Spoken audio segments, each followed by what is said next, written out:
इतक्या दिवसानंतर गावाकडे जात होते, त्याच्यामुळे मी खूप हॅपी होते आणि मला सकाळची झोप पण लागत नव्हती. मी मस्त असा व्ह्यू एन्जॉय करत गावाकडे निघालो होतो आम्ही. आणि दिवाळीनंतर मी आज पहिल्यांदाच गावाकडे निघाले होते आणि हे दृश्य पाहून तुम्हाला समजलंच असेल की मी लातूरकडचीच आहे, आमचा जिल्हा लातूर आहे.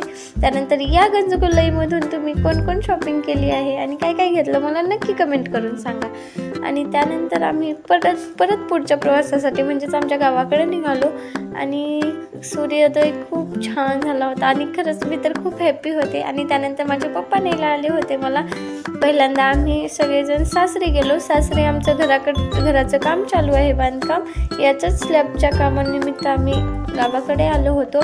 हे असं आमचं छोटंसं 1 BHK घर झालेलं आहे, छान असं. याला स्लॅब टाकायचा राहिला आहे. तुम्हाला हे कसं वाटतंय नक्की सांगा. आणि स्वतःचं घर होणं म्हणजे खूपच मिडल क्लास फॅमिलीसाठी खूपच मोठं स्वप्न असतं. तेच आमचं थोडंसं पूर्ण होत आलेलं आहे. त्यानंतर ते सर्व पाहिलं आणि परत माहेर आणि सासर जवळ असल्यामुळे आम्ही माहेरकडे निघालो, म्हणजेच माझ्या मम्मीच्या घरी. आणि मेघा पण आली होती तिथे आणि खरंच खूप छान वाटत होतं.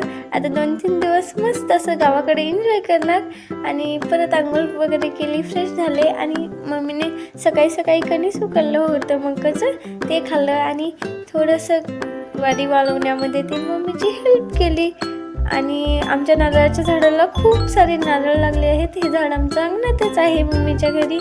आणि त्यानंतर मेघांनी मस्त असे पोहे केले होते, ते पोहे खाल्ले. आणि ही हरभऱ्याच्या डाळीची तयारी चालू होती, मम्मीचे उन्हाळी कामं चालू होते. आणि आम्ही तिघी बहिणी मस्त असं गप्पा टाकत मोबाईल बघत बसलो होतो. असा होता